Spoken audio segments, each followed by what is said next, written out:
Ok. Buenas tardes, vamos a comenzar.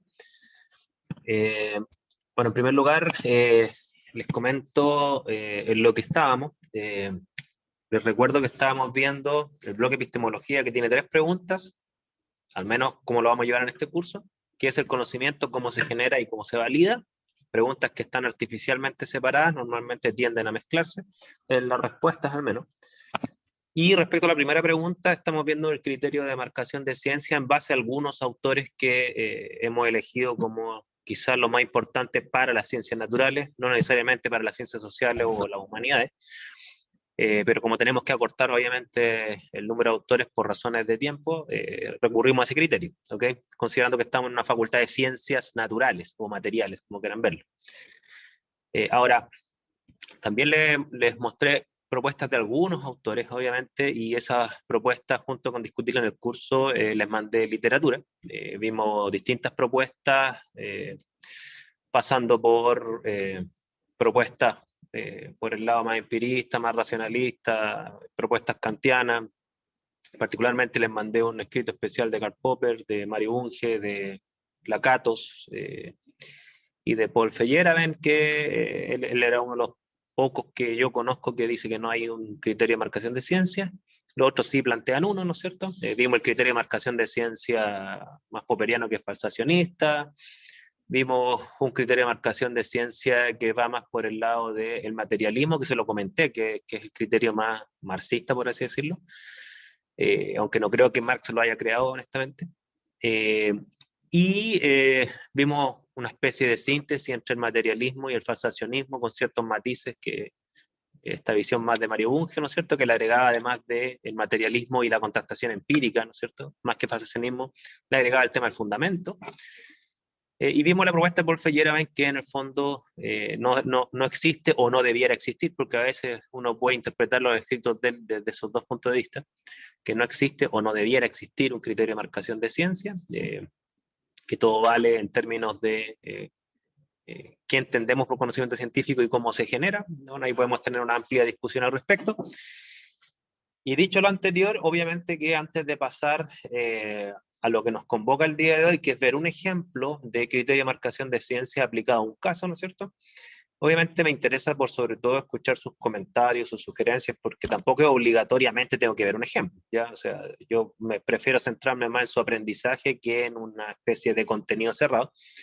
Entonces, si tengo que sacrificar el ejemplo por profundizar algunos conceptos, discutir algunos casos que a lo mejor a ustedes les interesan más que el caso que les voy a presentar, súper, no hay ningún problema. Así que, respecto a lo que hemos visto en clase, o lo que les he mandado para leer, o algo que hayan averiguado que no les cuadra, o que les gustaría discutir, ¿tienen alguna pregunta, consulta, comentario?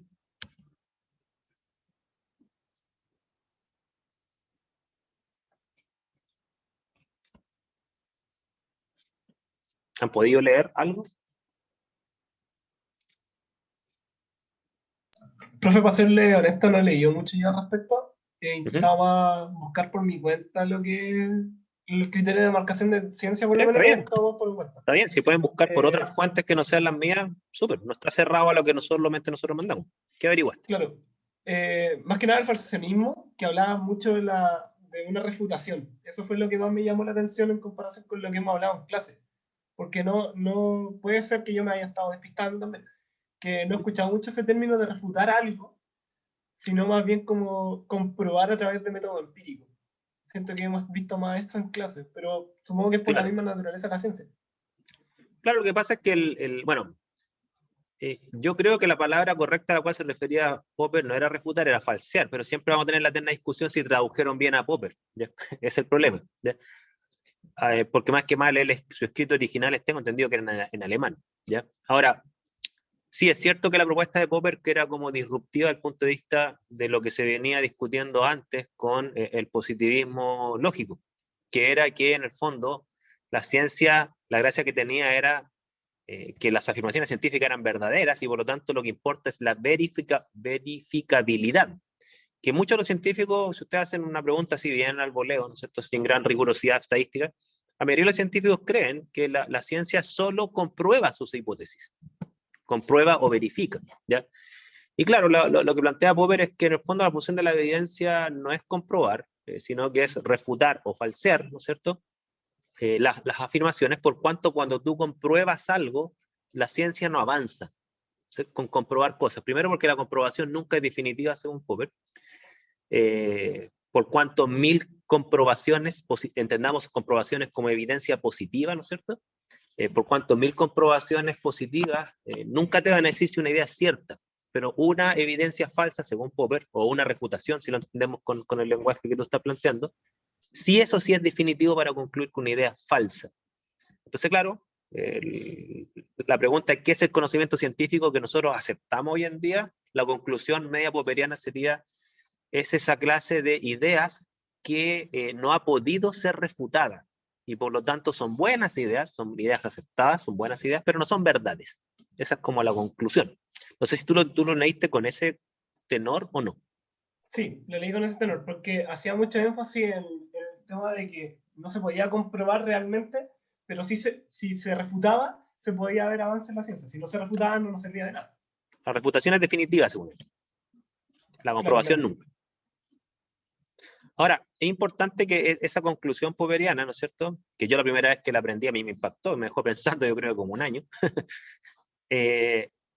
La propuesta de Bunge iba un poco en contra de eso, ¿ya? Porque recuerden que nosotros vimos en clase que Bunge decía que no toda refutación o falsación es un aporte en la ciencia, porque si tú refutas ideas ridículas, es decir, sin fundamento según él, en realidad la ciencia no progresa nada, ¿ya? O sea, supongan que yo le digo a usted, yo puedo levitar, y hago un experimento y falseo, no puedo levitar, ¿ok? Entonces la pregunta va a ser, bueno, ¿fue un aporte a la ciencia eso? Entonces, según Mario Bunge, la afirmación de este tipo, por ejemplo, que yo puedo levitar, dado que no tiene ningún fundamento, o sea, no hay nada previo que nos pueda hacer pensar que es razonable pensar que esa característica es posible, el refutar algo infundado, o sea, que es disruptivo de todo lo que se venía aceptando como cierto en ciencia, en realidad refutar eso, que según Bunge sería cualquier especulación absurda, ¿no es cierto?, en realidad no hay ningún aporte. Entonces, él ahí se desmarcó un poco de Popper. Ya, de hecho, miren, yo les cuento una anécdota. Mario Bunge, que bueno, que como les comenté, murió este año, él, anticipando un poco que ya estaba al término de su vida, porque bueno, se estaba aproximando a los 100 años también, él siendo argentino, que hizo casi toda su vida profesional en Canadá, él volvió a Argentina. No sé si para siempre, pero ya está en Argentina radicado.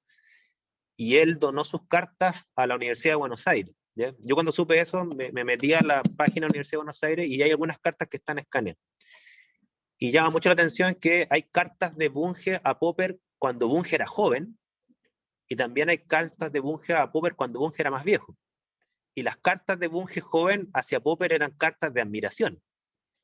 Las cartas de Bunge viejo eran ya de crítica. Entonces ahí como que se ve un poco el tema de la propuesta de él. Ahora, obviamente que yo esto se los cuento para que ustedes se hagan una idea, lo reflexionen y vean si le hace sentido la propuesta popperiana, si le hace sentido la propuesta del Círculo de Viena, ¿no es cierto?, de que la ciencia lo que busca es verificar y no falsear, si le hace sentido la propuesta de Popper, si le hace sentido la propuesta de Feyerabend, de que en realidad todas estas ideas están de más, no hay que tener criterio de marcación de ciencia, por cuanto lo que prima es la libertad absoluta en ciencia y un anarquismo epistemológico. Como quieran verlo, como quieran verlo. Yo igual le subí documentos que eran del autor y una crítica al autor, ¿ya? Para que ustedes también tengan ese contrapeso. Más dudas, por favor, consultas, comentarios. Algo que quieran analizar, discutir.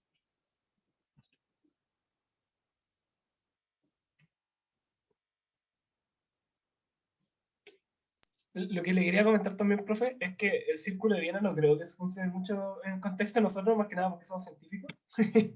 Así que tuve igual hablándolo como con un amigo mío, que no es científico, que creo que estudia sonido, y le dije qué le parecía esa idea de que algo que tenía que ser comprobado tenía que ser experimentado sí o sí por método empírico.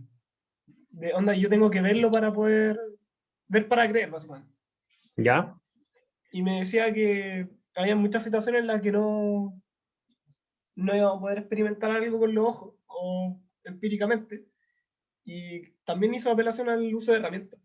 Si ese uso de herramientas sería como calificado por ello. Yo dije, no me acuerdo realmente, así que quedé con esa duda. Si el uso de herramientas, Sí. el Círculo de Viena lo integró. Mira, Yo no sé, ahí yo te soy honesto, desconozco si el Círculo de Viena se refirió en algún momento a la evidencia instrumental, ya que es el aporte de la medición, porque separemos dos cosas, y nosotros lo vimos en una parte del curso. Los datos, ¿no es cierto?, se entiende que es lo que nos es dado. Por lo tanto, cualquier afirmación que surge de lo que nos es dado de forma directa, y lo que entendemos por directo normalmente a nivel social es directo a través de los sentidos, ¿no es cierto? Eso sería un dato. O sea, si yo afirmo simplemente lo que estoy viendo, lo que estoy olfateando, ¿no es cierto?, lo que estoy tocando, listo, eso serían datos. Ahora, el avance tecnológico nos aportó a nosotros instrumentos. De ahí hay una discusión filosófica detrás. O sea, hay muchas visiones que piensan que los instrumentos son las extensiones de nuestros sentidos y por lo tanto le endosan el mismo estatus epistémico, por así decirlo. O sea, los instrumentos también nos arrojan datos y por lo tanto una evidencia vía observación como una evidencia vía medición, entendemos por ejemplo una balanza es un instrumento, ¿no es cierto?, que nos aporta datos de la masa y como la masa no es una propiedad observable, tenemos que recurrir a un instrumento para medirla, ¿no es cierto? Bueno, la evidencia instrumental tiene el mismo estatus epistémico que la evidencia experiencial, por así decirlo, ¿ya? Hay otras visiones que dicen que no, que todo instrumento tiene un fundamento teórico, por lo tanto uno interpreta lo que el instrumento te arroja como medición. Por lo tanto no tiene el mismo estatus epistémico, esa es otra visión, ¿no es cierto? Y ahora, lo cual no quiere decir, y aquí yo voy a hablar meramente como científico natural, ¿no es cierto?, los científicos, al menos del área que ejerzo yo, que es la química, ¿no es cierto?, no solamente consideramos al mismo nivel la evidencia instrumental que la evidencia de los sentidos, la consideramos de mejor nivel. ¿Por qué?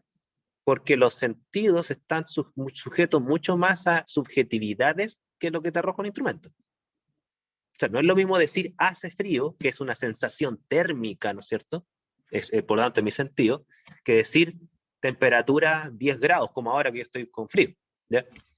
Eso no es subjetivo, no estoy diciendo que por lo tanto es verdadero, estoy diciendo que no es subjetivo. Puede que el termómetro esté malo, ¿ya? Estoy diciendo que no es subjetivo, pero también mis sentidos pueden estar mal, si tanto los instrumentos como los sentidos fallan, ¿no es cierto? Pero por lo menos los instrumentos te quitan cierto grado, si no todo grado de subjetividad.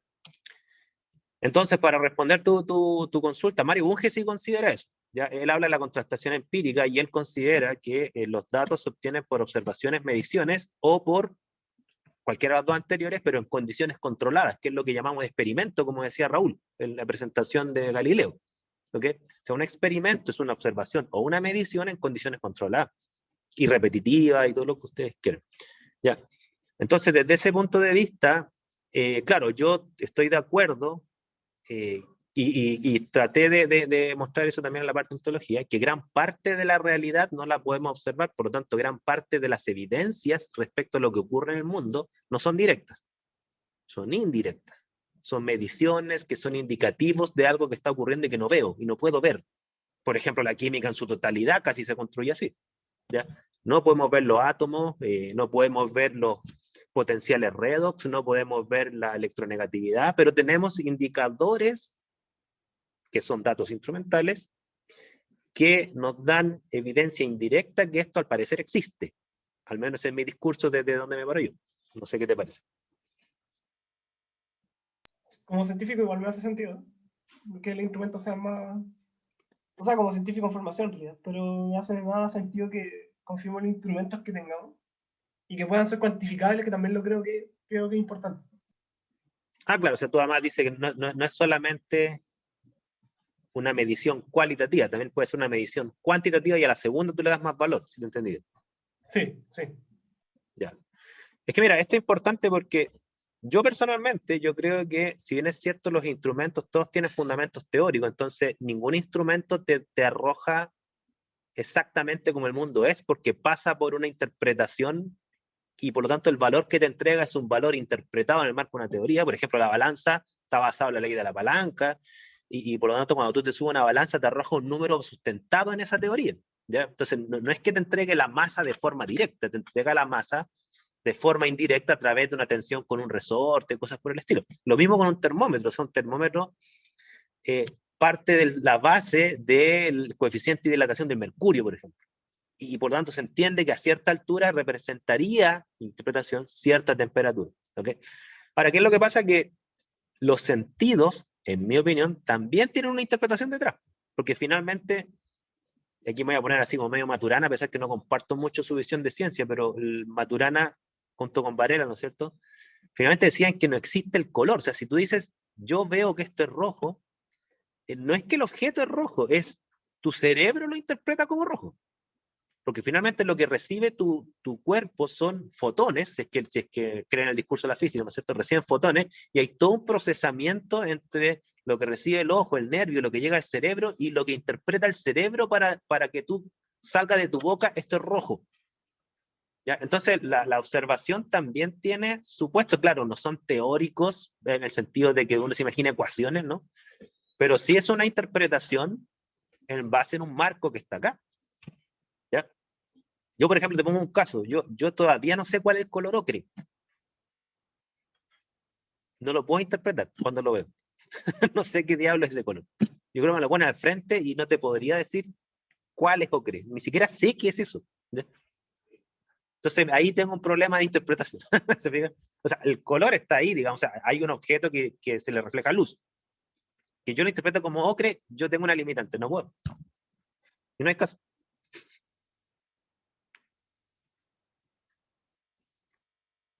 Más dudas, comentarios, por favor. Pero eso tiene que ver con usted, no con el colegio.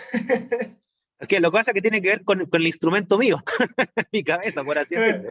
O sea, por eso digo, a lo que quiero apolar, no quiero decir que ustedes tienen el mismo problema que yo, probablemente no, ¿ya? A lo que voy yo es que todo instrumento tiene un trasfondo interpretativo, pero a mi juicio, los sentidos tienen un instrumento también que se llama cerebro.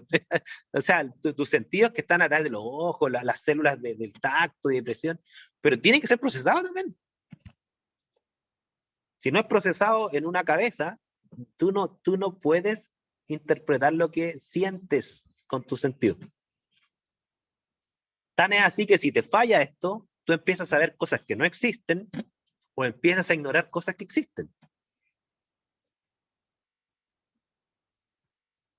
¿Te fijas?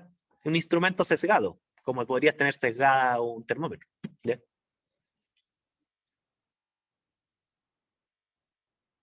¿Me estoy yendo muy a la complicada? No sé, ahí dígame usted. No, está bien, está bien. Lo que pasa es que generalmente cuando uno actúa no solamente en la ciencia, sino que en la vida, hay ciertos supuestos que uno da por cierto, por cuanto la probabilidad que sean falsos son tan bajos que no tiene sentido discutirlo. ¿Ya? Entonces, partimos del supuesto, en mi caso, ¿no es cierto? Parto del supuesto que en general mi cabeza funciona bien. ¿Ya? No digo que perfecto, ¿ya? Pero en general funciona bien. Entonces, asumo que lo que veo es cierto. ¿Ya? O sea, si veo un animal pasar es porque en la realidad es un animal que pasó. ¿Ya? No creo que mi cabeza esté tan mal para digamos, tener alucinaciones aún. ¿Ya? Y no consumo drogas tampoco, así que está bien, ¿no es cierto? Pero casi como ustedes cuando ponen un pHímetro, ¿no es cierto? Y ustedes lo calibran, así, todo lo que ustedes quieran. Ustedes asumen entonces de ahí para adelante que el pHímetro está funcionando bien. Ahora, ¿existe una probabilidad de que funcione mal? Sí, pero en general es muy poco probable. Ya si ustedes lo calibraron y lo trataron bien, no debiera fallar. Hasta que falle.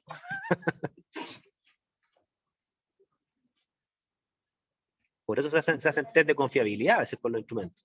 Tú haces test estadístico de confiabilidad para calcular la probabilidad de que te dé un resultado erróneo y que esa probabilidad sea baja y ahí tú trabajas.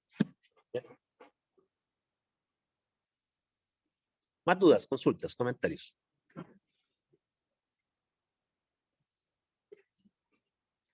De todas formas, cuando veamos el concepto de verdad en ciencia, ahí yo creo que vamos a volver a retocar este tema, ¿ya?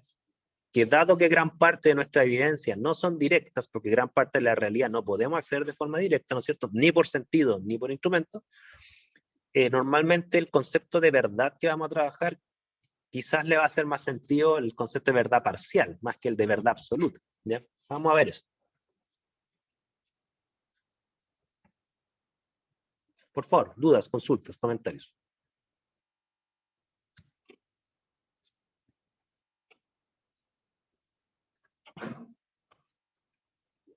Bueno, si no hay más dudas, consultas, y se le ocurra más adelante, por favor me interrumpen. Insisto, yo prefiero llevar la clase en función de sus preguntas más que un guión preparado, ¿ya? Pero obviamente siempre tengo un guión preparado en el caso que no hay preguntas, así que...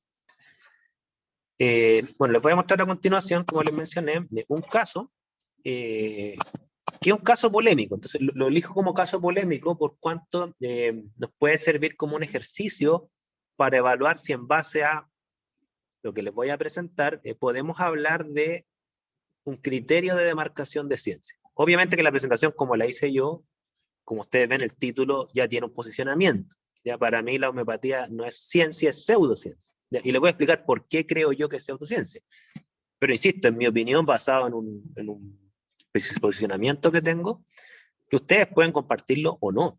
Ya no hay ningún problema al respecto y siéntanse libres de criticar y por favor critiquen, lo que incentivo a criticar, porque en la crítica y la discusión está el aprendizaje de esto, ¿ya? Más que en que se traguen lo que yo tengo que decir, ¿ya? Bien, bueno, obviamente que para hablar de la homeopatía hay que definir algunas cosas, ¿ya? Por cuanto la homeopatía, hay ciertos aspectos que se tienden a confundir con la fitoterapia, que no es lo mismo, ¿ya? Y lo voy a explicar por qué. Generalmente lo que se entiende por fitoterapia, no hay que utilizar una definición formal, pero es más o menos los extractos que hay desde vegetales para tratamientos, por ejemplo, de tipo médico, ¿ok? Entonces, en extraer un soluto, principio activo desde un vegetal y aplicarlo sobre un ser humano, una herida, lo que ustedes quieran, eso no es homeopatía en estricto rigor, ¿ya? Eso es fitoterapia, ¿ya? Entonces, primera aclaración, porque si no piensan que todo lo que les voy a presentar aquí es atacar la fitoterapia. Para nada, yo soy, si bien es cierto, no le endoso la misma efectividad a la fitoterapia que a los fármacos, ¿no es cierto? Por experiencia propia, por lo menos, me han funcionado siempre mucho mejor los fármacos que extractos de vegetales. Sí, me han servido, o sea, un extracto de eucalipto cuando uno está resfriado, congestionado, es maravilloso. No tengo nada que decir al respecto. Solamente confío en el eucalipto porque soy alérgico a casi todas las otras hierbas y por eso no me he aplicado otras hierbas. ¿Ya? Y me he hecho hasta test cutáneo y soy alérgico a la ginkgo biloba, a todo lo otro. Si lo otro tiene efecto, yo igual no lo tomo, ¿ya? Porque tengo miedo a morirme literalmente. Bueno, normalmente la homeopatía trabaja bajo un principio de algo así como que lo semejante cura lo semejante. ¿Ya? Me explico. Por ejemplo, si ustedes tienen insomnio, ¿ok? Y el extracto de un vegetal, por ejemplo, un extracto de una planta que tiene una gran cantidad de cafeína, ¿no es cierto? Y ese extracto, obviamente, que les genera insomnio, ¿ok? Pues bien, la homeopatía parte del supuesto que si yo tomo un extracto que tiene un principio activo que genera el mismo síntoma de la enfermedad, insomnio, ¿no es cierto? La forma de curar esa enfermedad sería, por lo tanto, diluyendo ese extracto que tiene el principio activo que genera la enfermedad, ¿ok? Al diluirlo, ¿no es cierto? Por alguna forma que no logro comprender, sería una cura para esa enfermedad. Y mientras más diluido es ese extracto, más potente es su efecto para curar la enfermedad. Esto querría decir, por ejemplo, que si ustedes tienen insomnio, tendrían que tomar un extracto de una planta con un alto contenido de cafeína y empezar a diluirlo sucesivas veces, y mientras más lo diluyen, más potente es, y por lo tanto ustedes toman un extracto hiperdiluido de un extracto con cafeína y se les curaría el insomnio. Eso es como un principio que manejan, ¿ya? Y la jerga de dilución es más o menos la que aparece acá. De hecho, muchos productos homeopáticos lo tienen explícito en su etiqueta. Les voy a mostrar alguna fotografía. La jerga de dilución es la siguiente. O sea, ustedes tienen lo que se llama la tintura madre, que es el extracto de fitoterapia inicial, ¿no es cierto? Ustedes lo van diluyendo. Y, por ejemplo, si aquí ustedes toman 10 ml del extracto y le agregan 990 ml de agua, o sea, estamos hablando de una dilución 10 es a 1000, dilución 100, ¿no es cierto? 1000 es a 10, 100. A esa dilución se le llama 1C. C por ciento, ¿no es cierto? Es una dilución 100, 10 elevado a 2. Si uno sigue aplicando diluciones sucesivas, por ejemplo, yo tomo 10 ml de este extracto diluido ya 100 veces, ¿no es cierto? Tomo 10 ml y le agrego 990 ml de agua pura, por ejemplo, bueno, aquí estaríamos hablando de una dilución 100 por 100. porque tomo un extracto que ya está diluido 100 veces, tomo una alícuota de 10 ml y esa alícuota la diluyo 100 veces más, por lo tanto es una dilución 100%, ¿ok? 100%, 10 elevado a 2 por 10 elevado a 2, una dilución 10 elevado a 4, ¿ok? O sea, 2C sería 10 elevado a 4 de dilución, es un factor de dilución 10.000. ¿Me siguen? ¿Más está ahí? Sí, profe. C1, B1, C2, B2. Esa es una de las enseñanzas más místicas de la química, las más fundamentales, ¿ya? Bueno, y así vamos a ir 3C, 4C, ¿no es cierto? Ustedes se pueden imaginar que 4C, siguiendo esa misma lógica, sería dilución 10 elevado a 8. Estamos hablando de 10 elevado a 8, son 100 millones. ¿Ok?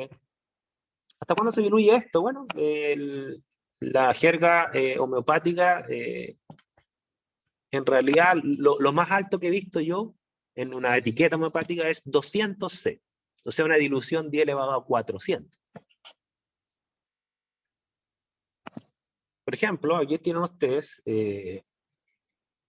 extracto de veladona, ¿no es cierto? Que es un vegetal, ¿no es cierto? Es una hierba, tengo entendido. 30C, ¿ok? 30C quiere decir que es dilución 10 elevado a 60, ¿ok? 30C, ¿no es cierto? Arnica, por ejemplo, hay unas soluciones de arsénico, ¿ya? Porque uno dice, bueno, el arsénico es cancerígeno, entonces, bueno, si yo diluyo una sustancia cancerígena, va a tener un efecto anticancerígeno. Es un poco como una idea también, ¿ya? Ahora, si uno hace un cálculo, ¿no es cierto? Le voy a dar un dato, ¿eh? Ustedes que le pegan a la química, porque esto cuando le enseño a un público que no es del área de la química, obviamente no les puedo hacer esta pregunta, si no los mato, ¿ya? Pero le voy a hacer una pregunta química en general, fíjense.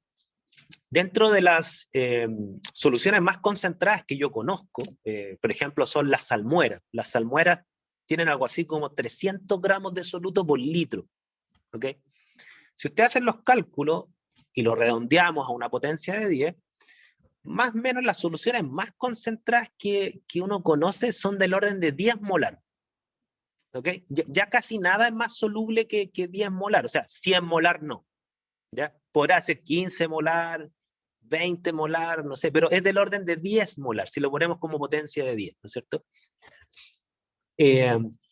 Entonces, calcúlenme la concentración molar si es que yo tengo una sustancia, un extracto de una planta, cuya concentración de soluto es 10 molar. ¿Qué pasa si yo tomo una concentración de soluto 10 molar y le aplico este factor de dilución? 30C. ¿Cuánto queda la concentración molar? ¿Me siguen? Hagan el cálculo, ¿eh? C1, 10 molar, ¿no es cierto? El factor de dilución, es decir, la relación entre B2 y B1, es 30C, es decir, es un factor de dilución 10 elevado a 60. ¿Cuánto le da la concentración?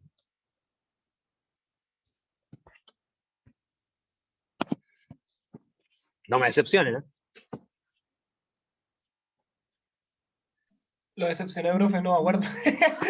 ¿De cuánto era el volumen 1? No, es que no necesitas volumen, lo que necesitas es la razón de volumen. Ya, oye, ya me decepcionaron, ya. No, yo que ustedes son químicos, bioquímicos, esto lo vieron en química general, deben hacer hasta clases particulares de esto, niñito colegio, pensé yo, para ganar plata. Ya, me decepcionaron, ¿eh? Cuando ustedes tienen C1, C1 por B1 es igual a C2 por B2, ¿no es cierto?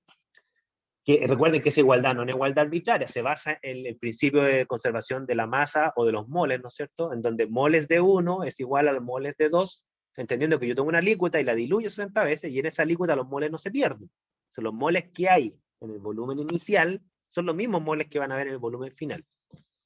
¿Qué es lo que sabemos nosotros? Que la concentración inicial, a ver, aquí me escriben algo. Exactamente, Carlos. 10 se divide por 60. ¿Ya? Por 10 elevado a 60. Si vi la concentración 10 por 10 elevado a 60. Ya voy a terminar el cálculo para los que no se acuerdan. Si C1 es 10 molar, y yo sé que V1 dividido por V2, porque V2 pasa diluyendo, ¿no es cierto? Si yo sé que C1 dividido V1 dividido por V2, no sé cuánto valen los volúmenes, pero no es necesario. Lo que yo sé es que esa relación V1 dividido por V2 va a ser 10 a la menos 60. No sé si me siguen. Porque para diluir 10 elevado a 60 veces, ¿no es cierto? Quiere decir que la relación entre V2 y V1, ¿no es cierto? Es 10 elevado a 60. Por lo tanto, V1, V2, que es el inverso, ¿no es cierto? Es 10 a la menos 60. Eso es igual a C2. ¿Ok? Entonces, C2, ¿a qué es igual? A 10 por 10 a la menos 60. ¿Eso da cuánto? Potencias de 10. Esto ya es cuarto medio, potencias de 10. Esto ya no es química general. Esto es anterior aún. ¿Cuánto es eso?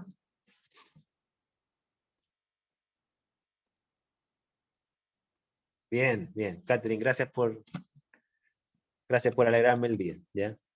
La concentración final es 10 a la menos 59 molar. ¿Ya? A esa concentración quedaría, si es que partimos de una concentración 10 molar, que es más o menos lo más concentrado que uno puede tener un soluto. ¿Ya? Insisto, estamos hablando de potencia de 10. Alguien me va a decir, no, yo conozco unos 15 molar. ¿Ya? Pero sigue siendo potencia de 10. O sea, 100 molar no van a encontrar. ¿Ya? Ahora, pregunta. Esta es una pregunta. Ya, todos ustedes debieran reflexionar esto, pero a los que les voy a endosar más responsabilidad es a los profesores. ¿Ya? Esta concentración no puede existir. Les doy ese dato. No puede existir. ¿Por qué?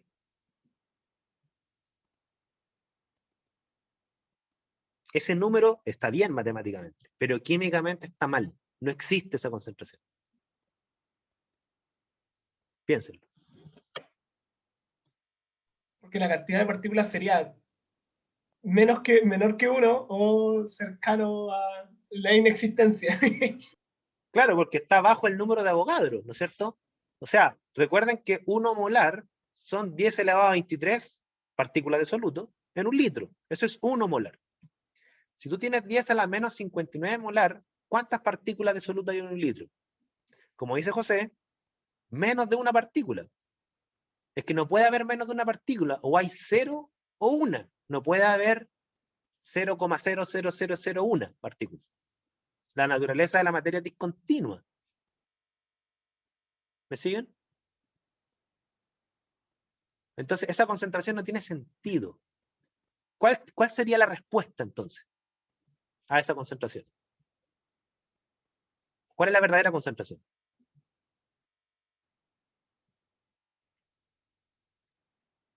¿A qué se refiere como a verdadera concentración? No hay ninguna partícula en el medio, por lo tanto no hay, Por lo tanto, no la hay ningún concentración es cero. 0. Es 0 molar.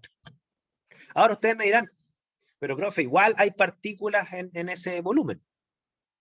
Es que la pregunta no es cuántas partículas hay. La pregunta que habría, pues ustedes van tomando alícuota tras alícuota para ir diluyendo.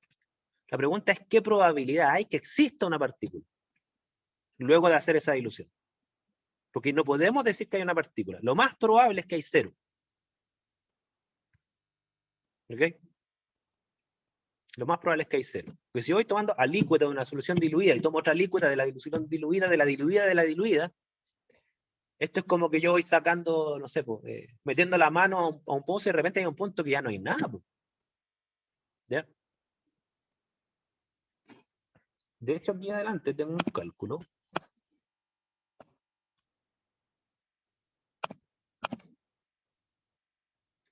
Por ejemplo, aquí hay uno que es veladona, ¿no es cierto? 200C. Yo hice un cálculo si yo tengo un ml de esta solución concentrada, 10 molar, y tomo el volumen de todo el universo, me averigué el volumen del universo, es 10 elevado a 86 ml. Es el volumen del universo, ¿ya? Yo, si tomo un ml y lo diluyo así, en una sola dilución, no en diluciones sucesivas, esto sí se puede hacer en diluciones sucesivas, ¿no es cierto? Haciendo microdiluciones sucesivas, yo sí puedo llegar a un factor de dilución de 10 elevado a 400. Pero si yo hiciera la dilución en un solo paso, ¿no es cierto? Yo tendría que tomar ese ml y aunque le agregara todo el volumen del universo en solvente, no alcanzaría ese factor de dilución.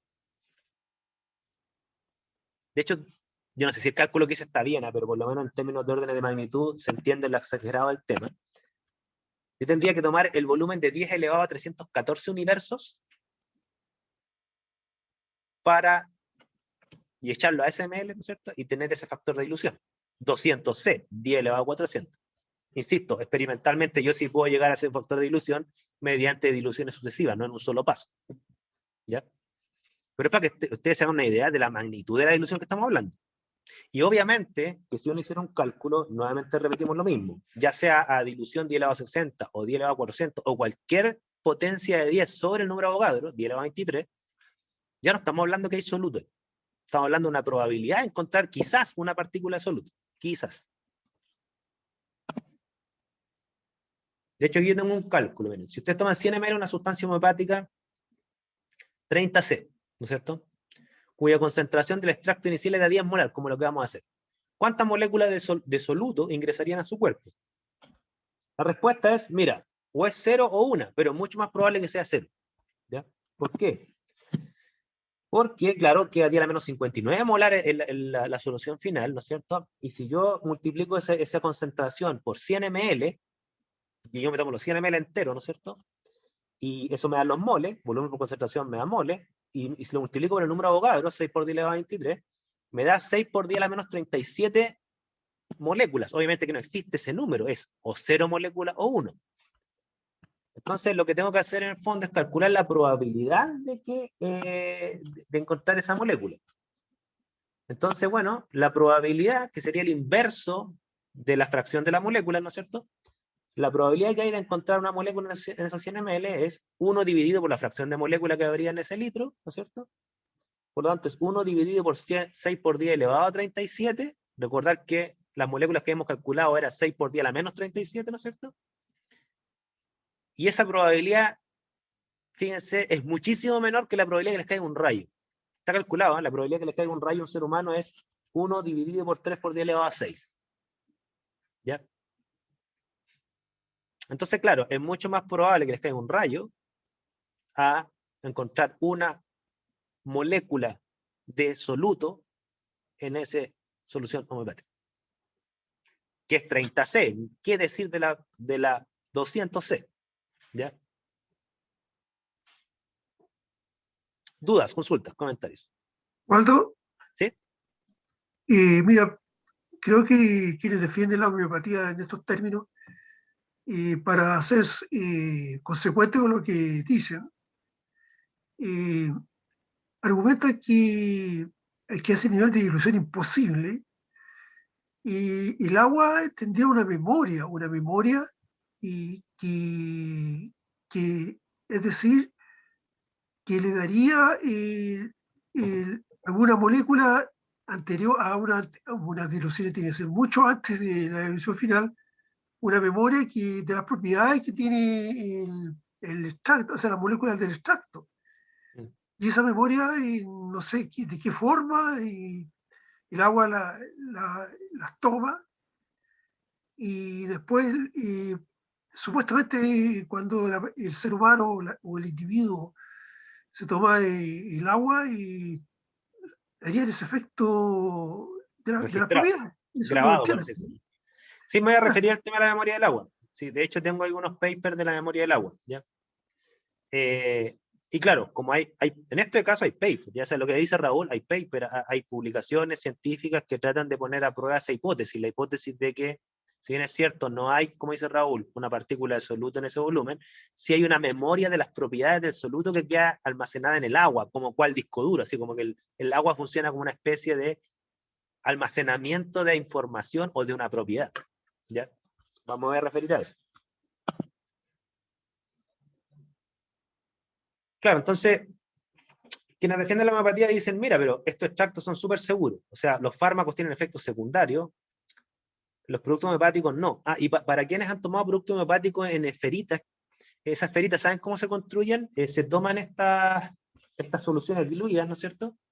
Y se tira un spray sobre azúcar, a veces viene mezclado con talco, para darle cierta consistencia, ¿ya? Entonces es el mismo extracto ultra diluido, pero aspersado, ¿no es cierto?, arrojado sobre una partícula que tiene los que se llaman los excipientes, ¿ya? Que normalmente es azúcar o azúcar con algo, con algún aglomerante. Yo sabía que uno de ellos era el talco, ¿ya? O unos son carbonatos, cosas por el estilo. Entonces, claro, decir que tiene efectos secundarios desde un punto de vista químico está bien, porque si literalmente lo que ustedes están tomando ahí, químicamente hablando, no farmacológicamente hablando, es solo agua. Eso es lo que están tomando. O en el caso de la esferita, están comiendo azúcar. ¿Ok? Si lo definimos químicamente su composición no tiene más que agua o no tiene más que azúcar con un aglomerante. ¿Ok? No hay nada más ahí. O la probabilidad de que exista algo más es bajísima, ¿no es cierto? Entonces, claro, el agua no tiene efectos secundarios, claramente. Ahora, fíjense que el caso de la homeopatía tiene una historia científica detrás. ¿A qué me refiero a una historia científica? Una historia científica polémica. Y aquí, en mi opinión, sí se aplica un criterio de marcación de ciencia. Ustedes podrían estar de acuerdo o no con él, pero lo aplicaron, ¿ya? Uno de los papers más famosos que catapultó el estatus científico de la homeopatía, por así decirlo, fue un paper de este autor, que lamentablemente ya murió, Jacques Benveniste, ¿no es cierto? Que él saca un artículo en donde él está trabajando con unas soluciones que tienen unas células que creo que estos son como una especie de anticuerpos. No sé si la gente que es de bioquímica quizás podría saber esto mejor que yo. Esta es una célula que están trabajando, ¿no es cierto?, en una solución acuosa. Y este autor publica un trabajo nada menos que en Nature, ¿ok? La revista científica más prestigiosa del mundo, en donde muestra que cuando él tiene esa solución con anticuerpos, ¿no es cierto?, al irla diluyendo cada vez más, la solución no pierde la capacidad de anticuerpos, la capacidad de los anticuerpos que tenía originalmente. Entonces, como que justo dan el clavo de uno de los sustentos de la homeopatía. Es como el fundamento que le faltaba. Ya, es decir, mira, aquí tenemos un estudio científico que muestra que yo tengo una solución que tiene un principio activo, en este caso no es un soluto químico, sino que es una célula, ¿no es cierto? Y bueno, al diluirla, parece que el agua mantiene la capacidad de los anticuerpos que la contenían en su solución inicial. ¿Okay? De hecho, cuando se mandó este artículo y se publicó, en una primera instancia, el editor mandó unas reservas, ¿ya? El editor de Nature. Y aquí está un poco la traducción, o sea, perdón, ahí está el paper original, la declaración original del editor, ¿no es cierto? Respecto a este artículo, entonces el editor advierte, ustedes me dirán si están de acuerdo con lo que hizo o no, yo estoy describiendo el hecho, ¿no es cierto? Dice, a los lectores de este artículo podrían compartir cierta incredulidad, ¿ok? De muchos referees, porque este artículo en un principio había sido aceptado, ¿no es cierto? De muchos referees que han comentado los pasados meses este artículo, ¿ok? O sea, los artículos antes de publicarlos se mandan a referees y los referees mandan comentarios. Entonces, claro, los resultados estaban ahí, se los voy a mostrar, pero así todos los revisores decían, no puedo creer esto. O sea, en el fondo había como una incredulidad. Entonces el editor le advierte a los lectores que quizás los que lean esto también van a compartir la misma incredulidad, ¿ok? Y aquí el editor describe un poco la conclusión del estudio. Dice, en esencia del resultado es que en una solución acuosa de un anticuerpo retiene su habilidad evocando la respuesta biológica incluso cuando se diluye a tal nivel que es casi despreciable la probabilidad o la chance de encontrar una simple molécula en cualquier muestra. ¿Ya? El principio de la dilución, pero los resultados muestran que a pesar de diluir, al parecer mantiene esta capacidad, no sé si llamarla inmune, disculpen mi lenguaje pobre en este campo, pero me imagino que me entenderán. ¿Ya? Entonces, aquí el autor dice, como no hay bases físicas para esto, o sea, en el fondo, como no hay fundamento para esto, o sea, no puede ser que al diluir mantenga esto, entonces como que infundado, ¿no es cierto? nosotros, con la colaboración del profesor Benveniste, que es el autor del trabajo, ¿no es cierto?, hemos hecho arreglos para que investigadores independientes observen la repetición de estos experimentos. ¿Ok? Un reporte de esta investigación aparecerá brevemente. Entonces, en el fondo, el editor de la revista Nature dice, te lo publico, listo, pero acordemos antes que va a ir un investigador independiente a visitarte, ¿no es cierto? Te voy a mostrar quiénes son esos investigadores, y tú reproduces el experimento frente a ellos. Y vamos a emitir un informe precisamente para aplacar un poco esta incredulidad, que claro, esto es tan impresionante y tan nuevo que se entiende que hay mucha incredulidad. ¿Ya? Al menos yo lo entiendo así, no sé si ustedes lo entienden igual. ¿Ya? Disculpen que pase por un hecho, una opinión mía. Yo encontraba como lógico que si esto era cierto, hubiese sido tal la magnitud de la revolución, que valía la pena cerciorarse. ¿Ya? Valía la pena cerciorarse bien, que esto era efectivamente así. Imagínense si esto es cierto. Tendríamos medicamentos gratis, de todo tipo. Bastaría una solución concentrada original y de ahí infinitamente vamos arrojando volúmenes y volúmenes de soluciones diluidas que curan cosas. Sería como la farmacología a precio de agua, literalmente.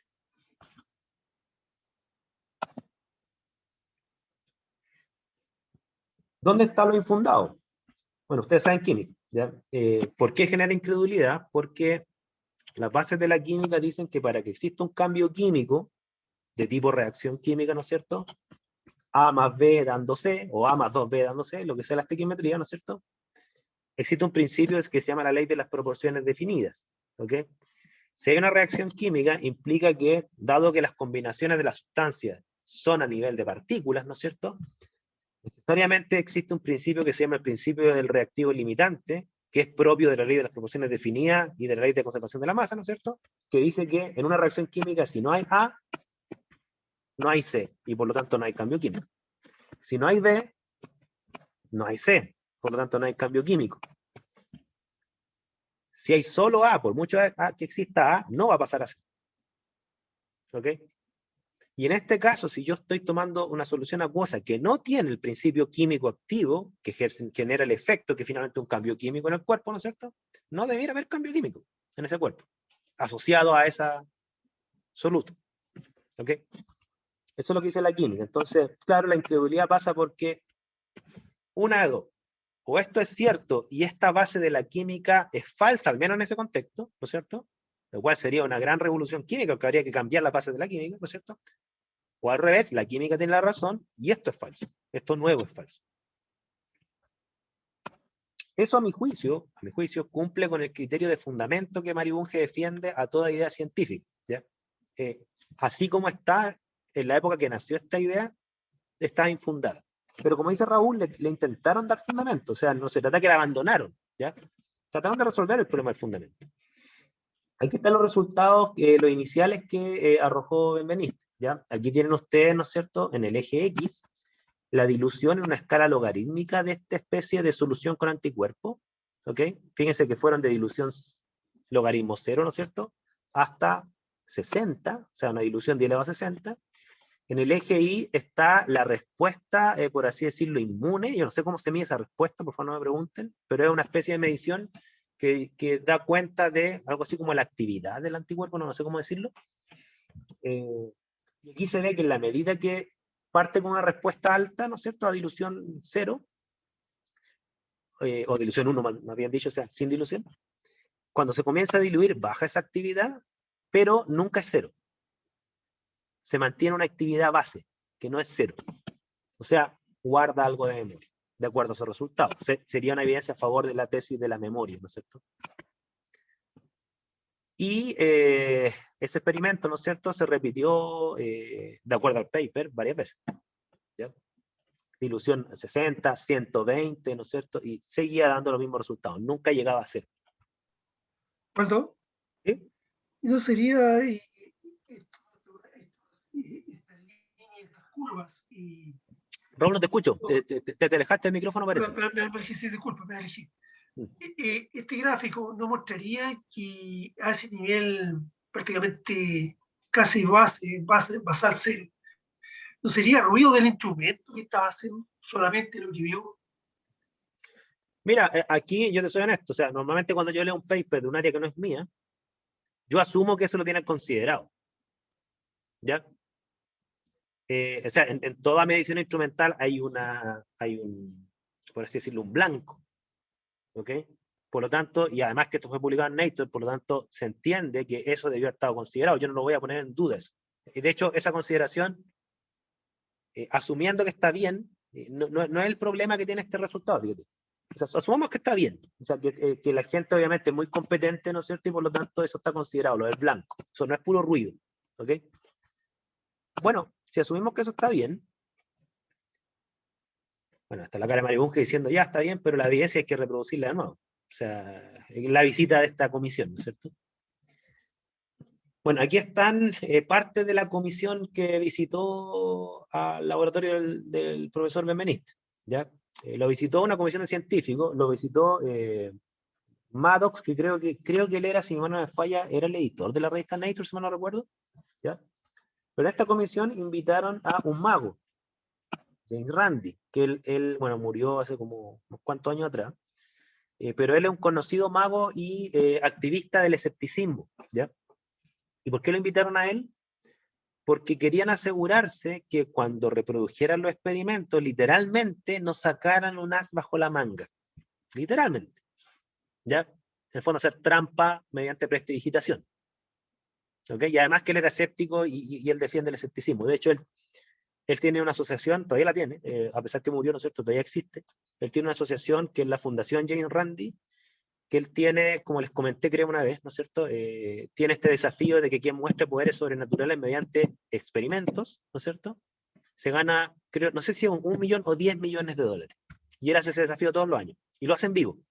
Y las condiciones de puesta a prueba las acuerdan las partes antes. ¿Ok? Lectura de la mente, levitación, lo que ustedes quieran. ¿Ya? Todos los años van gente. Y siempre han fallado. Nadie se ha ganado ese premio. ¿Ya? Así que si ustedes tienen poderes sobrenaturales, gánense ese $1 millón, vayan. Busquen en la página, ¿no es cierto? Pueden ir. Puedo aguantar 2 semestres online. Ese es un milagro, dice. Superpoder. Está bien, está bien. Puedo vivir con 30.000 pesos mensuales, ese sería un superpoder. Real. Miren, fue la comisión, repitieron el experimento y ahí están los resultados. Dio. ¿Ya? Sin embargo, bueno, aquí yo no sé si esto es muy confiable lo que voy a decir, porque esto lo leí de segunda mano. Dicen que fue James Randi el que pidió repetir ese experimento de nuevo. ¿Por qué? Porque en estricto rigor, el operador del instrumento que hacía la medición le llegaban las muestras con etiqueta. Entonces decía, por ejemplo, no sé, anticuerpo, dilución 1, anticuerpo, dilución 10, anticuerpo, dilución 100. Entonces, el operador sabía lo que estaba poniendo ahí.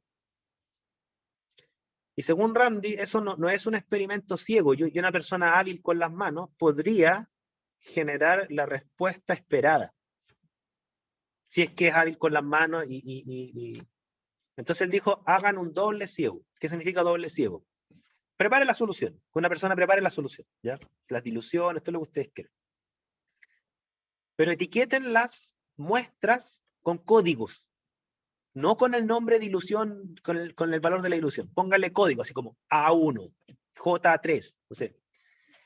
Y esa codificación, la decodificación, escríbela en un papel que la guarde solamente la persona que la hizo, la codificación, junto con el investigador, pero pásenle las muestras codificadas al operador. De forma que no sepa lo que está midiendo. Sepa que está midiendo, pero no qué solución está midiendo. No sé si me explico. ¿Me siguen? De manera que el operador mida solamente, entregue en una tabla que la muestra con el código X arrojó este valor y después decodifiquen esos resultados y ordénenlo gráficamente. ¿Ya? Bueno, se repitió así esto, ¿no es cierto? Y los resultados dieron así.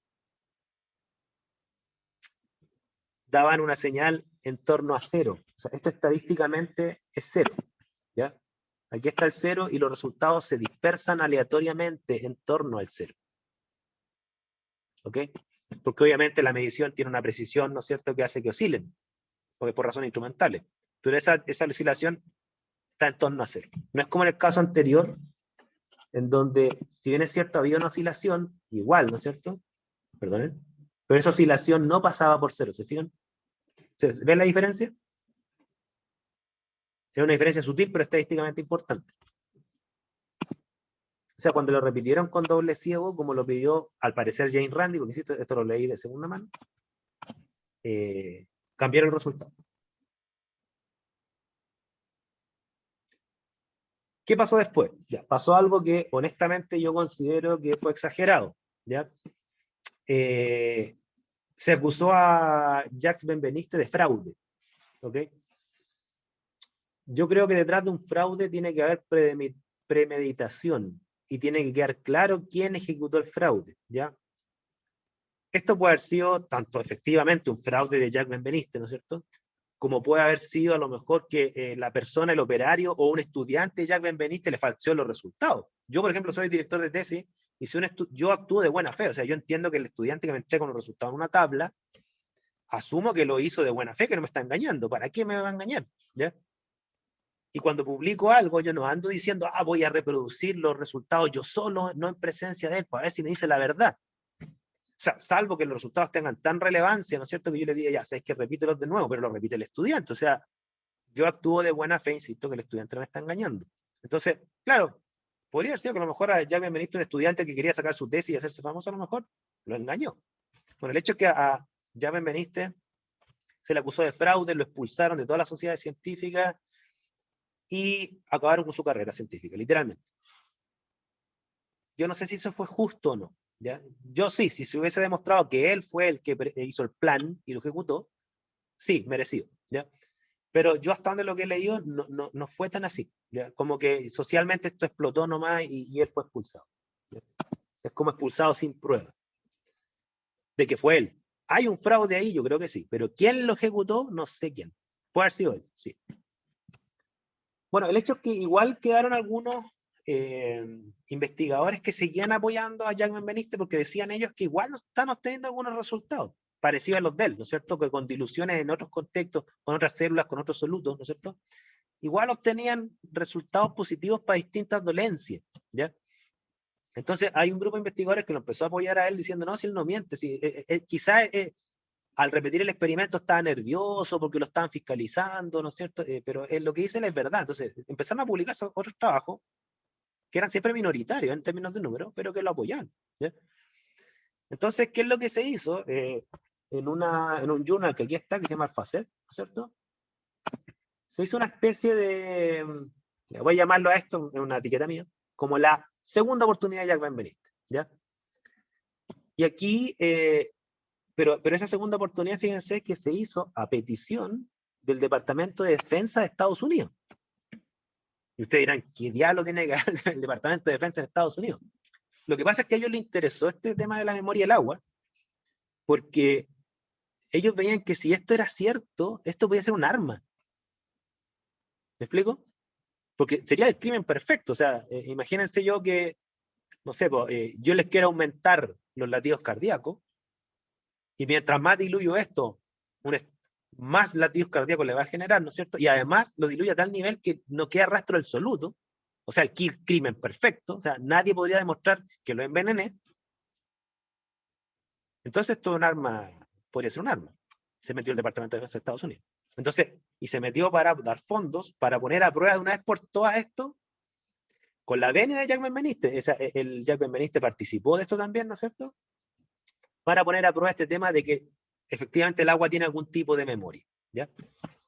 Construyeron un instrumento que, aquí les soy honesto, yo soy limitado en esta parte, no conozco los fundamentos del instrumento, pero hicieron una especie de instrumento que registra como el magnetismo del agua. ¿Ya? Y trataron de construir lo más sensible posible para registrar algún cambio en el agua, ¿no es cierto?, producto de estas diluciones. Y como les decía, esto fue conducido por un equipo multidisciplinario, incluía al profesor Benveniste. O sea, este experimento, él estaba al tanto, estuvo de acuerdo en cómo llevarlo a cabo, ¿no es cierto? habían ingenieros, gente del área del escepticismo, una persona de estadística, incluso, fíjense, había un experto en manejo de conflicto, porque obviamente esto podía generar una especie de tensión entre el equipo, entre los que creen y los que no creen. Entonces fue un esfuerzo que al menos en el papel se veía bien serio. Y además que Jaime Benítez participó, o sea, le dio la venia, o sea, no es que lo hicieron a espaldas de él, ¿ya? Porque si lo hacían a espaldas de él, él podría haber dicho, no, pues lo hicieron no como tenía que hacerse. No, él lo coordinó, entre otras personas. ¿Y cuál fue el resultado? Lo dice ahí mismo, si ustedes se dan cuenta. El resultado de este experimento, que para mí es la segunda oportunidad que tuvo Jaime Benítez, ¿no es cierto? El equipo encontró ningún efecto replicable basado en las señales digitales, ¿no es cierto?, que registraba un instrumento. Eran señales digitales que supuestamente medían algún cambio magnético en el agua, ¿ya? Repito, no tengo los fundamentos del instrumento, no lo sé, ¿ya? Pero aquí sale descrito cómo es, ¿no es cierto? Quizá una persona que es experta en física podrá decir cuál es la idea de este instrumento, pero mide... bueno, aquí se llama un bioanalizador, ¿no es cierto? Bueno, ahí amplifica como una especie de campo magnético en el agua. Ahí tiene unos coils, ¿no es cierto?, por donde pasa una corriente que induce un campo magnético y después miden cómo varía. Bueno, no sé más que eso, no me pregunten, disculpen.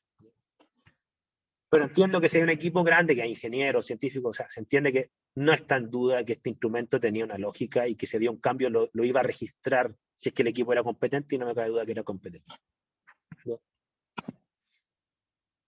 Y además que estaba metido el Departamento de Defensa de Estados Unidos, así que no había problemas de financiamiento tampoco, ¿ya? Bueno, se hizo ese experimento y ya listo. Ahí nadie más se metió y ahí se terminó de poner la lápida este tema de la memoria del agua, ¿no es cierto? Sin embargo, fíjense que la ciencia no considera que este tema está cerrado, o sea, siempre está abierto a nuevas evidencias, ¿ya? De hecho, muchos reviews siguieron saliendo después, ¿ok? Aquí hay un review del Lancet, ¿no es cierto?, que empiezan a evaluar los efectos clínicos de la homeopatía. Estudios con 110 ensayos, ¿no es cierto? Se comparan distintas mediciones con un grupo control, etc. ¿Y qué es lo que concluye este review? Que es un review más o menos antiguo, ¿no es cierto? Que, como dice la última frase acá, los hallazgos son compatibles con la noción de que los efectos clínicos reportados son efectos placebo. O sea, ellos no están diciendo que, no niegan que hay personas que tienen una mejora, ¿ya?, al tomar estos extractos. Pero en estricto rigor es una mejora de tipo psicológica.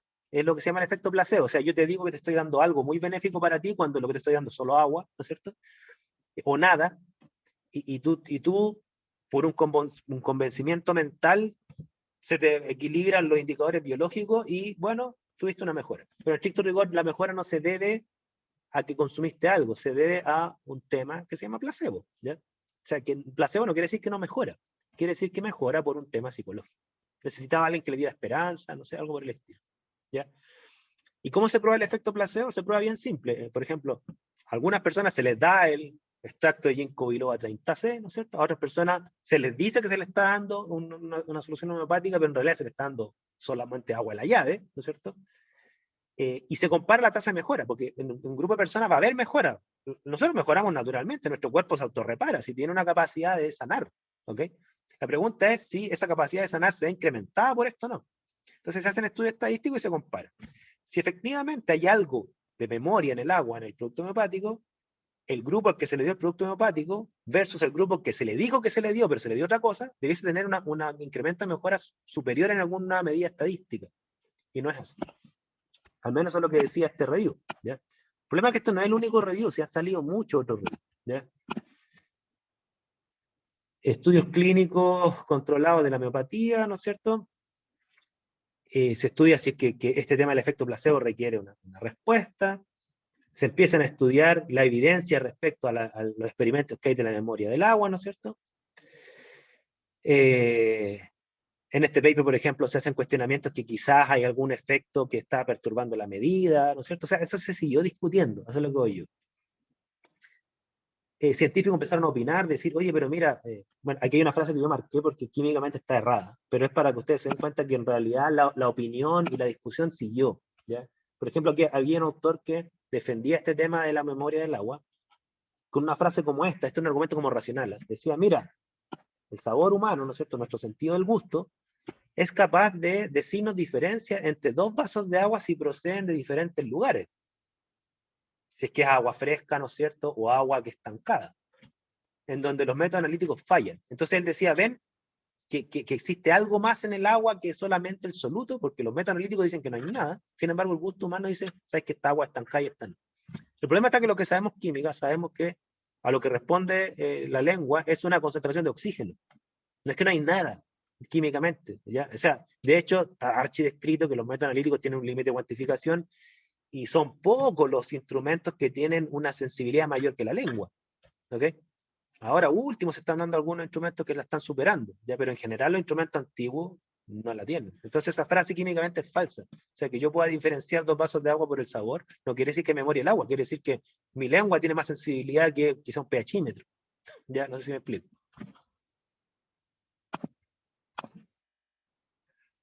Se hicieron, por ejemplo, revisiones científicas, es decir, se analizaron todos los papers que hay en el uso de la homeopatía para fines veterinarios. Y fíjense que este review fue publicado en la revista Homeopatía, o sea, una revista que estaba dedicada solamente a la homeopatía. Incluso está financiada por Boiron, que es una multinacional homeopática. O sea, está en una asociación internacional que está financiada por Boiron, ¿ya? Una vez en un foro alguien me cuestionó que no, la revista no está patrocinada por Boiron. Yo le dije, no, que no está patrocinada por Boiron, está patrocinada por una asociación científica que está patrocinada por Boiron, que es casi lo mismo, ¿ya? Y fíjense que aquí, y yo ahí me saco el sombrero ante esta revista, o sea, no censuraron la conclusión. El bajo número y calidad de los ensayos, ¿no es cierto?, en realidad impide una conclusión respecto a la eficacia de la homeopatía. O sea, reconoce que los estudios son malos. ¿Okay? O sea, no tengo nada que decir con que la revista Homeopatía está haciendo fraude y solamente publica trabajo a favor de la homeopatía, no. ¿Ya? Han habido cartas al editor respecto a este tema, defendiendo el tema de la homeopatía, etc. ¿Ya? El hecho es que, por zona de tiempo, me voy a adelantar algunas cositas. Yo aquí en estos PowerPoint tengo revisión de varios reviews, comentarios, he chequeado información, y en todo lo que he revisado, ya de hecho estos son extractos de un libro que estoy escribiendo ahora, en todo lo que yo he revisado, los reviews dicen, o es un efecto placebo, o no hay estudios suficientes para concluir su efecto. Me refiero al efecto de la homeopatía, del producto homeopático. No he encontrado ni un solo review que concluya que, en base a todos los estudios que hemos revisado, la evidencia es concluyente. Este producto homeopático funciona. ¿Ya? No he encontrado ninguno. Bueno, esto llevó, me salto todo esto, si ustedes comprenderán, que el año 2015 el gobierno de Australia, en base a la revisión de estudios científicos, análogo a lo que estamos haciendo aquí, sacó la homeopatía del programa de cobertura médica nacional. ¿Ok? Ese ejemplo lo siguió el Reino Unido, y hasta donde supe, Francia también estaba discutiendo si realmente hay que reembolsar, porque Francia funciona bajo el concepto de reembolso. Yo voy con una receta médica, compro un medicamento y después mando esa boleta al Estado y me lo devuelve. ¿Ya? Yo estudié en Francia, así que me sé el procedimiento, es medio lento, se demora como 3 meses en devolver la plata, pero funciona. ¿Ya? Bueno, cuento corto, Francia también estaba discutiendo, y parece que lo decidieron así, sacar del sistema de reembolso médico los productos homeopáticos. ¿Ya? Y está la discusión. En mi opinión, esto refleja que socialmente hay un criterio de marcación de ciencia y que la homeopatía no lo cumple. Desde mi punto de vista, la homeopatía no cumple dos cosas. Es incoherente con la química, por todo lo que acabamos de decir, y aunque fuera incoherente con la química, porque una idea puede ser incoherente con el conocimiento previo, pero si tiene evidencia a favor, por lo menos lo podemos discutir. Es decir, ¿saben qué? Ya, pero está funcionando, más allá del efecto placebo. Puede que no le encontremos explicación, pero funciona. ¿Ya? Los papers nos muestran que funciona. Funciona a nivel de un placebo. O sea, no estoy diciendo que hay gente que se tome esto y que se sanó y efectivamente lo diga de verdad, me sané después. El problema es que estadísticamente es un placebo, al menos lo que nos dice la evidencia. ¿Ok? Entonces, falta evidencia, falta fundamento. No le critico su materialismo, la homeopatía no propone cosas inmateriales ni esotéricas. La memoria del agua es una hipótesis, pero que se entiende que es material, o sea, el agua almacena un magnetismo, lo que ustedes quieran, pero no hay evidencia que eso exista. Entonces, para mí, fallan 2 de 3 criterios, pero ustedes se darán cuenta que me estoy refiriendo a los criterios que propone Mario Bunge, que es el que yo más comparto. ¿Ok? Pero ustedes pueden estar en contra y decir, no, yo considero que sí, yo considero que no. Yo estoy dando mi opinión honesta respecto a un caso. ¿Ok? Un caso que yo les voy a pedir que analicen. Entre paréntesis. No este, otro que ustedes quieran.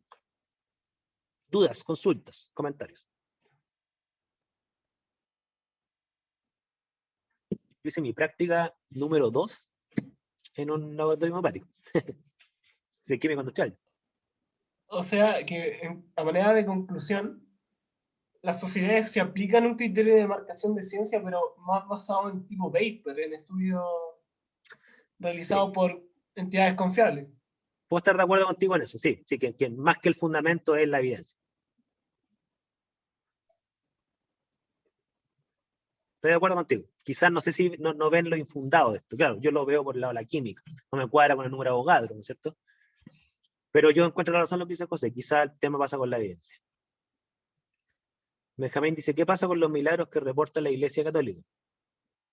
Bueno, fíjense que yo discutí esto con el decano de la Facultad de Ciencias, el decano de la Facultad de Ciencias actualmente, que es Manuel Bravo, que un disclosure, es amigo mío, ¿ya? Por lo tanto tengo confianza con discutir con él. Manuel es súper católico, ¿ya? Y claro, bajo la doctrina de la Iglesia sí existen los milagros, y yo lo he discutido con Manuel, y yo le he dicho, tú te das cuenta que estos aspectos como el milagro o la supremacía de la fe por sobre la ciencia, o sea que cuando colisionan las creencias de la dogma religioso versus lo que dice la ciencia, es el dogma religioso el que debiera prevalecer de acuerdo a los que profesan esa.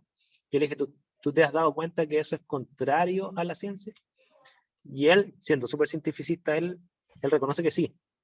Y él dice, y eso los que somos creyentes, lo que él dice de verdaderos creyentes, nunca lo vamos a cambiar, porque es nuestro dogma religioso.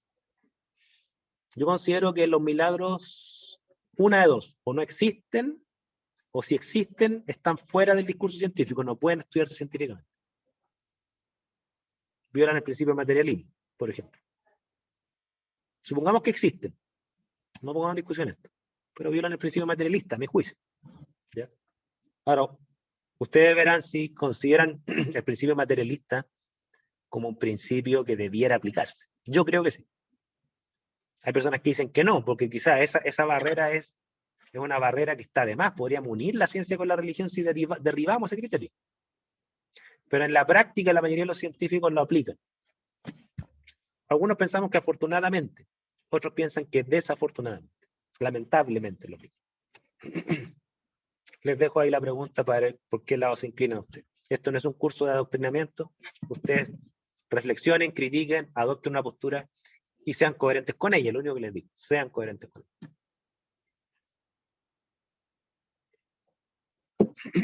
Yo, por ejemplo, a diferencia de Raúl, ¿no es cierto? Yo soy materialista, pero yo no soy ateo, ¿ya? Yo sí tengo una concepción media metafísica de una especie de inteligencia superior. Pero lo que sí tengo que ser honesto, no está basado en la ciencia esa reflexión. Quizás está basado en aspectos metacientíficos o metafísicos, pero no científicos. Y ahí comparto absolutamente con Raúl que son cuestiones que están separadas. No sé si te interpreto bien, Raúl. Ok, sí, ok. Como de la misma manera, profe, pueden haber religiones como personales de cada uno que establece, que siguen criterios de la ciencia, o lo que nosotros entendemos como ciencia, y esa como misma demarcación o la misma expresión de la ciencia en la naturaleza, hay gente que lo toman como un dios o como un ente que lo maneja. Esa es la Ley visión natural, panteísta. claro, Esa es la visión panteísta, que Dios es el universo. Sí, lo otro que quería ¿sí? mencionarle era con este mismo tema del placebo y la homeopatía. Si esto fuera utilizado, si estamos diciendo que la homeopatía funciona a nivel psicológico como placebo, ¿por qué no se usa en personas que tienen problemas mentales o, Sí, se bueno, no ocupa. sé si se ocupa? En los asilos de ancianos les viven dando placebo. Y tienen los mismos resultados positivos, ¿no? O sea, se ven mejoras psicológicas, sí. Lo que sí han dicho que son temporales. O sea, después vuelven a recaer. Pero claro, si tú tienes una enfermedad biológica detrás, por ejemplo, suponte que tienes, no sé, un cáncer, ¿no es cierto? Y te dan un placebo que es anticancerígeno. Probablemente, supongamos, tu psicología va a mejorar, tu sistema inmune va a subir. Quizá el cáncer se va a retraer un rato, ¿ya? Pero si no lo eliminas, va a volver a ramificarse. O sea, estoy poniendo que es en ese caso extremo, ¿cierto? No, yo hablaba más de un sentido de una enfermedad neurológica, por ejemplo, receptores de serotonina dañados, Ya. que puedan provocar una depresión o algo así. Es Ahí no sé poco si ético. funcionaría, no sé si funcionaría un placebo. Yo imagino que tiene que haber un autoconvencimiento consciente de que esto te va a hacer bien, digo. Si una persona, por ejemplo, está fuera de sí, no sé si funcionaría un placebo, honestamente. O sea, igual es poco ético hacer, desde mi punto de vista, es como poco ético experimentar con gente así, pero creo que igual podría llegar a tener resultados positivos, que es la Es idea. que ten en cuenta que en casos así los de ancianos, de personas que ya están, creo que hay un término legal, ¿no es cierto? Que es cuando ya no pueden hacerse responsables de sí mismos, ¿no es cierto? ¿Senile? Ya, seniles, ¿no es cierto? Y eso tiene una declaración médica, ¿no es cierto? Ahí ya la responsabilidad legal es de otro adulto, que normalmente es un hijo, una hija, ¿no es cierto? Que toma la decisión por él. Entonces, claro, no hay discernimiento, por así decirlo. Entonces ahí viene el tema ético que se puede resolver por esa vía. No porque la persona diga conscientemente quiero ser tratado, sino que por el responsable. ¿Ya? Walter, creo que me parece. ¿Sí? Raúl, te escucho. Parece que el término que se aplica en este caso, la verdad que no estoy muy seguro, pero me parece que es interdicto. Interdicto. Ah, sí, creo que ese es el término. Yo lo sé por la historia de mi abuela y mi señora, que en algún momento tuvieron que declararla interdicta porque ya ella tenía demencia senil, efectivamente. Y ya era un peligro para ella misma, incluso. Una vez dejó el fuego prendido en la cocina todo el día. Era complicadísimo. Bueno, espero que les haya gustado, nos pidió el tiempo. En algún momento vamos a pedir una evaluación de esto. No sé si la global puede quedar en un tema como este, o a lo mejor una parcial un poco más acotada. ¿Ya? Ahí lo vamos a pensar con Raúl y le avisamos. ¿Ya? También escuchamos Profe, opinión. ¿Sí? lo otro, la semana pasada había dicho que había mandado una tarea, creo, para el domingo, este domingo. ¿Sí? ¿Dónde está? No la encontré en el aula, la envié por el archivo pasado. Ah, ¿no la subí al aula? No, Ah, es que no yo la vi por lo menos. la voy a echar a mirar porque yo a lo mejor la subía solamente al chat y no la subí al aula, tienes razón. Ya. La voy a echar a mirar y la voy a, si es que no la tengo en el aula, la voy a subir. ¿Ya? Pero, ¿y en el chat no la subí? No, ¿tampoco? No sé, es que no reviso mucho el chat, reviso más el aula. Ya, voy a subir al aula también, para los que no revisen el chat. Súper. Perfecto, muchas gracias. Ya. Bien, quedamos hasta ahí.